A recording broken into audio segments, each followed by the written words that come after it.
does homelessness look like? We asked people in the community that very question. Usually somebody in several layers of clothes. I mean, a lot of times you kind of just picture like a disheveled person that's unclean and unkempt. In part is a choice. Some people enjoy the lifestyle.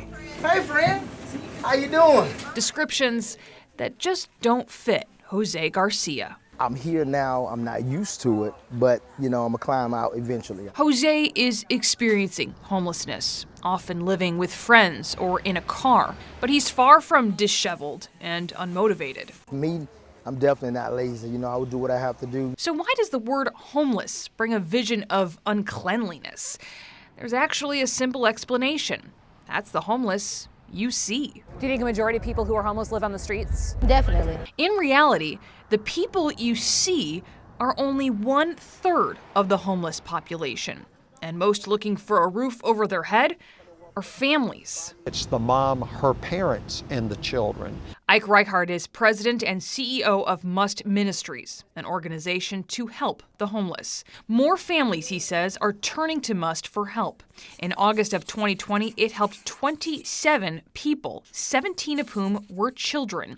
In August of this year, it served 139. 77 of them were children. All right, thank you.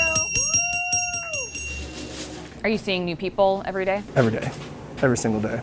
Someone used to seeing the homeless most of us don't see is Matthew Jones. We try to add the dignity back to free food. 977 through 980. He created the Grocery Spot in Atlanta's Grove Park neighborhood, where the median household income is just over $23,000. You got to be pretty vulnerable, I feel like, to even stand out in the heat and wait sometimes, for an hour and a half just to get some free food. But it's a lifeline. And while Jones and his volunteers don't ask people if they're homeless, they know many of those here struggle with it. So I understand these people when they come up here, I was homeless for almost a year or so. Is there anything that you need? Do you need some bags or anything? Portia Braxton, the Grocery Spot's manager, understands the struggle.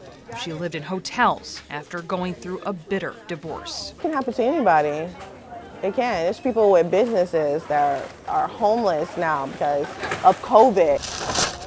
The biggest need right now is people holding on by a thread, like people who are $200 away from losing their apartment because they being evicted. Christy Betts partners with the Grocery Spot and runs a Facebook group called Giving Grace. It started 10 years ago, mainly providing things like food and clothing.